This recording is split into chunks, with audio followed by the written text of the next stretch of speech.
What's good, YouTube? Noctoad here, welcoming you back to our next deck profile on the channel. Today we're profiling my deck that took 23rd place at the Lenexa, Kansas Regional. I did not actually take the deck myself. Someone who hasn't played since January took the deck. They practiced for about maybe an hour and a half, 2 hours the night before, and he got 23rd place. It was really awesome he was able to do that. He made maybe 2 or 3 changes to the deck. I'm going to go ahead and profile that deck for you. He told me exactly what he played and how he played it and some of the difficulties he's had and some of the great things he ran against. I did go ahead and take his deck that he changed to our local today, and I got top 4 out of 25 people, I believe. So that was pretty good as well. So I'll go ahead and deck profile that now for you. Okay, we're going to go ahead and jump right into the monsters. We're going to start off with one of the main monsters of the deck, 3 Idea. Definitely want to play 3 of this. I hate normal summoning. I would rather 1-for-1 this, as I do play 1-for-1 of the deck. I took out Rhoda because I didn't want to normal summon this, just because everybody's playing effect failures now to hit Monarchs, and if this gets effect failure, especially turn 1, it just really slows down everything that your deck's trying to do, and you're not really going to get much done. Moving on, we're playing 3 Yugioh, I guess the brother of Idea.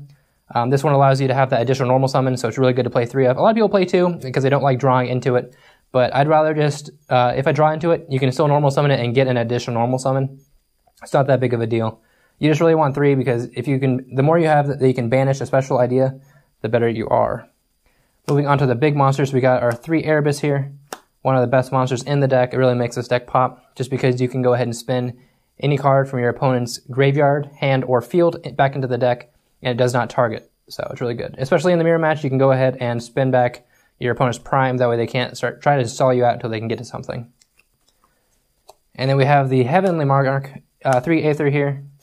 Really good to help disrupt your opponent's plays, especially when playing the 1 Kuros. Probably going to bump this up 2 or 3 with the new, my new Super Quantums build. That'll be, we're going to be doing that profile coming soon.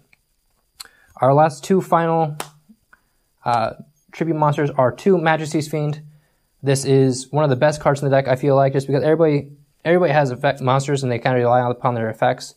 Especially if you're playing Cosmos, it stops them. Pendulums are the only thing you really have to worry about because they can kind of get over everything. They can just tribute summon and then synchro, but you do have your domain, so it works out for that as well. But then we're playing 2 hand traps with 2 effect failures. Really good, especially during the mirror match. You can grab that idea, you can hit that. You can hit the Monarchs if you really need to do that as well. And then if you're playing against Pendulums, you can always hit their Joker or whatever they're going to normal summon. Or the Ignister, one of the 2. Moving on to the spells, that's where the real heavy lineup is. We're playing one of the best cards, and probably the one card that's probably going to get hit out of this deck, 3 Pantheism. If you don't know what this card is, you can discard 1 other Monarch spell or trap to draw 2 cards, and then you can banish this card, and then reveal 3 Monarch spell or traps from your deck, and your opponent gets to choose 1 that you get to add to your hand. So really good. Then we're playing 3 Tenacity of the Monarchs. Really good as well as the Searcher. You can pretty much add whatever you want from your deck to your hand as long as you have a Monarch in your hand, or Majesty's Fiend. And it just works really well. You can get whatever you want at the time that you need it. You can also force your opponent to choose what you want with your Pantheism, because you can reveal 2 Tenacity and whatever you want, and no matter what, you're going to get what you want because they're going to choose that card instead of over the Tenacity, because you can just search and deck thin instead. Then we're playing 2 of the Monarch Stormforth. I really didn't think you really needed 3. 2 works really well, and I feel like if you have 3, it can clog a little bit, and you don't really need to tribute off your opponent's monsters that much because you do have the ideas in the Yugioh. Then we're playing 2 of the Domain of the Monarchs, with Pepe kind of getting neutered, even though they are really prevalent. I really didn't think that we really needed 3 of the field spell. I would probably bump this up again if I had the space, but as of right now, we're actually running a 42 card deck, and I'm still trying to figure out what to cut to get it down to a solid 40. Next up, we're playing 2 singular Monarch cards, 1 March of the Monarchs and 1 Return of the Monarchs. Really good cards. People really undervalue the March of the Monarchs, but I think it works really good. Definitely at least a 1 of, if not a 2 of, but it just works out really well. And then Return just allows you to keep adding Monarchs to your hand or adding the Majesties if you need it. Now, a lot of people say this deck bricks quite a lot, and I have to tend to agree. So I went ahead and put a lot of draw power into it just to boost up the consistency.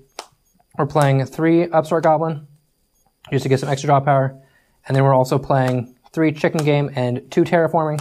If you have the Chicken Game in your hand, you can go ahead and add the Domain, because you don't really want to leave Chicken Game on the field. You want to get that out of there as soon as you're done with it. So playing chicken game, and then domain, or however you want to do it, as long as you have a domain to really replace the chicken game when you're done using it, works out really well. I usually end up siding out these 5 cards, the chicken games and the terraformings, after game 1. You really don't want to be paying life points if you're going to be going into time. So after game 1, I usually side those out for whatever I need to side for whatever I'm playing. And then to finish up with the spells, we're playing 1 Foolish Burial. Works really good, sending either Erebus to the grave, or you can send Idea to the grave, and then you can grab one of your banished Monarch spells or traps. We're playing 1 for 1. Like I said, I really hate Rhoda. You can add it to your hand all you want, but you still have to risk that normal summon to try and get Idea's effect off, and I just do not want to do that. I'd rather just special it, and then if they do try and do anything with it, if they avail it or they negate its effect, I still have a chance to normal summon or tribute summon. And then we're playing 1 board removal with Rigeki. Works really well, especially because the Monarch deck has a problem dealing with established boards, and if you're able to wipe the board a little bit, and you can kind of gain some of your momentum back. And then we're finishing up with 2 traps, with 2 of the Prime Monarch. You don't really need 3. Usually you want to get 1 into the grave, and you want to get 1 on the field that you can kind of reuse and recycle your Monarch spells, like your Tenacities and your Storm Force, which is right, you really only need 2. You can also grab your domain, shuffle those back in if they get destroyed. So, you really only need 2. I feel like 3 would declog. Another good thing with this is, during your opponent's turn, during the end phase, you can special summon 1 from the grave. If you really need to, if you run out of your ideas and your Eidos, and you can go ahead on your turn and special summon the other one, because you can only use it once per turn. But it also works really well for dealing with decks like an OTK. Moving on to the side deck, there were a couple changes in this from my original list that he made, but I think it works out really well. So we're going to go into that. Just because we don't have an extra deck, so we might as well talk about the side deck. So we're playing 1 BLS, works really well. You do have most lights and darks in your deck, so you might as well use it.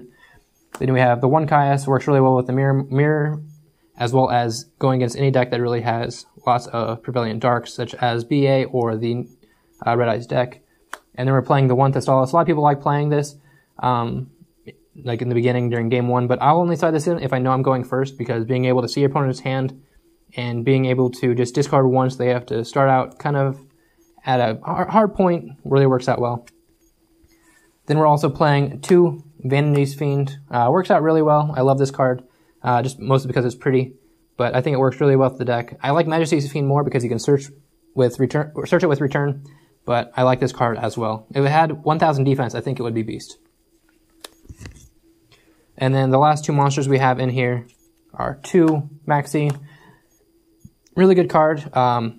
Mostly used now to stop your opponent from going off. Especially since everybody's mostly playing Effect Veilers now. You can kind of send this to the grave, and then they have to think about, well, does he have something that can stop me? If he's able to stop some of my plays, is he going to go off the next turn? And it's not all about drawing power now. It's all about stopping your opponent from doing what they're actually going to be trying to do. Then we're playing 2 Twin Twister. I was maining this at first. I side it now just because first game, it might be dead depending on what they're actually playing. I like siding it in. It's pretty good. And I need things I can side in when I side out my chicken games and my terraformings. Then for the mirror match, we're playing 2 Book of Eclipse. A lot of people play Fog Kings now. They can kill your opponent if you're playing the mirror match. And this puts in a lot of work just because you get to set the Fog King, then you can tribute summon and then attack over it. Also works really well if you're playing against a deck and they just have lots of beaters on the field, and you can try and get over them that way as well.